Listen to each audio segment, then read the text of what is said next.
That was just the beginning. Another priestess was accused of seducing a senator. She too was condemned, walled into a suffocating darkness with only a flickering lamp and a small ration of food. What happened next shocked even the emperor. Rome's purest women, the sacred Vestals, were often at the center of its dirtiest scandals. Rome's most forbidden women. In the heart of Rome, an eternal flame burned. That flame was no ordinary fire. It was the life force of the city itself. To keep it alive, Rome chose virgins. Not just any virgins. These were girls, taken as early as 6 or as late as 10. They were hand-chosen by the Pontifex Maximus, the chief priest of Rome, a man who held frightening power. Their families were often noble. Their lives were never the same once chosen. The moment she entered the house of the Vestals, a girl said farewell to her old life. For 30 years, she belonged to Rome. Bound by chastity, chained to her vow, watched more closely than any senator. The penalty for failure? Death. Before we dive into the dark secrets of Rome's most forbidden women, hit subscribe, because the stories I'm about to tell you were almost erased from history, yet they'll change the way you see ancient Rome forever. The birth of the Vestals. Their origins go back to the dawn of Rome itself.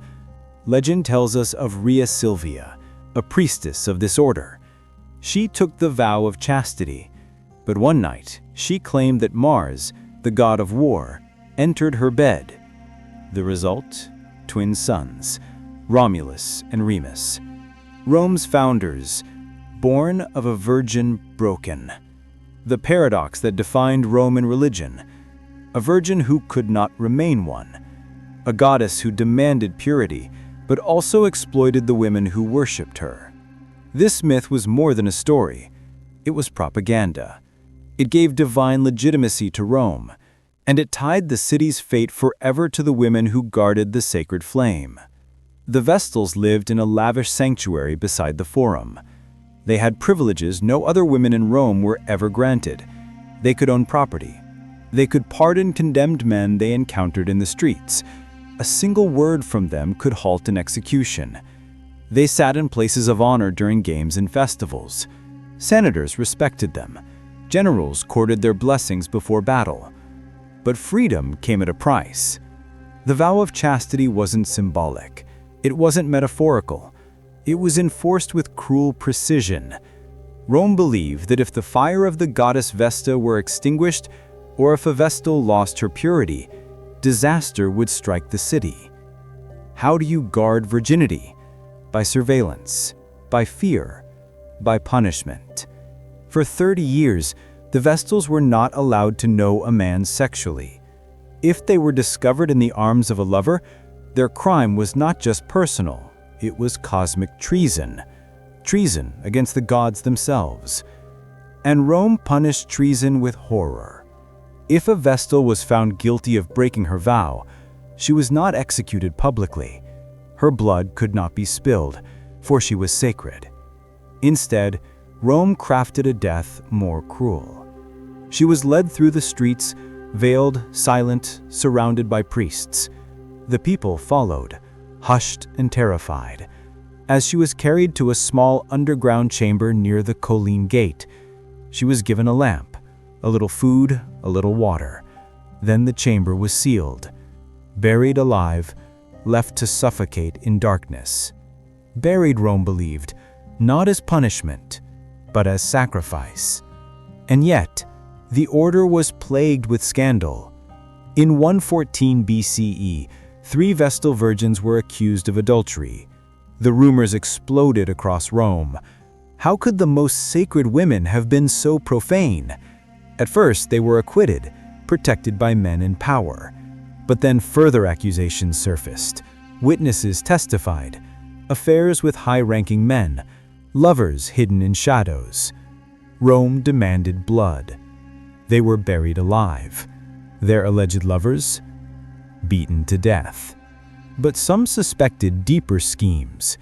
These accusations often emerged in turbulent political times. To accuse a Vestal was to shake the foundations of the state itself. The line between justice and politics was never clear. Even emperors involved themselves in Vestal scandals. Domitian, an emperor infamous for cruelty, accused 3 Vestals of breaking their vows. He ordered them executed in the old way, buried alive. To the people of Rome, Domitian was cleansing corruption. To his enemies, he was using religion to kill women who stood in his way. Centuries later, the Emperor Caracalla would interfere in similar ways, bending the sacred to the service of power. The virgins were pawns in Rome's political game. What happened to them was never just about lust, it was about control. At its core, the order of the Vestals was about more than purity. It was about controlling women's bodies. Rome declared that the entire fate of the empire depended on female chastity. The paradox is clear. These women were granted privileges no other woman could dream of: wealth, status, power over life and death. And yet they were shackled by the strictest law, the denial of their own sexuality. They became symbols. Their bodies were not theirs, their identities not private. Rome owned them, and by controlling them, Rome controlled the story of its own survival. It wasn't just sex that could doom a Vestal. Even a simple failure to tend the flame could lead to brutal punishment. When the fire of Vesta went out, the city trembled. It was believed the goddess had turned her face from Rome. The Vestal responsible was stripped, flogged, and humiliated. Some were accused of corruption, others of secret crimes, all because the sacred flame flickered and died. Imagine the terror. A sacred woman whipped like a common slave, all because her goddess's fire extinguished by mistake, or perhaps by sabotage. A Vestal's vow lasted 30 years. The first decade was training, the second, service, the final, mentoring younger girls. After 30 long years, she was freed, allowed to marry. But by then, marriage was no gift. Men were cautious to wed a woman who had belonged to the gods for so long. Many chose loneliness. Worse yet, many found freedom was not so different from imprisonment. For 30 decades, their lives had been scripted. To be released at last was overwhelming, even terrifying. Some scholars whisper that many showed little interest in freedom, and some longed to return to the safety of their prison. There were whispers, too, of Vestals who defied their fate. One priestess, Claudia Quinta, was accused of being unchaste. To prove her purity, she miraculously moved a stranded ship carrying the goddess Cybele with nothing but her sash. Her defenders claimed it was a sign from the gods themselves.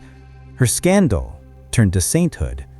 Another, Cornelia, accused by Domitian, faced her burial with such calm dignity that onlookers doubted the emperor's justice. Instead of shame, she gained honor. Her last words echoed in memory. She had done nothing to fear. These women were not always silent victims. Some turned accusation into legend. Before we plunge even further into Rome's forbidden rituals, make sure you subscribe so you don't miss the scandals history tried to erase. And tell me in the comments, which empire secrets should I reveal next? The story of the Vestals is one of paradox. Virgins, yet their myths birthed Rome. Prisoners, yet they held power over life and death. Respected, yet buried alive at the whisper of accusation. They elevated them, and they destroyed them. Their order endured for 1,000 years. Through kings, through republic, through empire, the priestesses stood silent as the empire rose and fell. And when Rome embraced Christianity, the new faith extinguished their flame forever. In 394 CE, under Theodosius, the fire of Vesta went dark. The temple was closed, the virgins dismissed. After nearly a millennium, the order ended. Some of the last Vestals converted to Christianity. Others faded into obscurity. The eternal flame was gone, and with it, one of the strangest, darkest institutions in history. Rome no longer needed virgins to survive, or perhaps Rome itself had become too corrupt to preserve their sanctity. But the legends endure. The haunting image of a girl buried alive for desire, the endless fire guarded by trembling hands. The Vestals were guardians, but also victims. Their lives embodied Rome's obsession with purity and corruption, control and chaos, passion and punishment. Theirs were lives written in silence, their scandals whispered, their deaths sealed underground.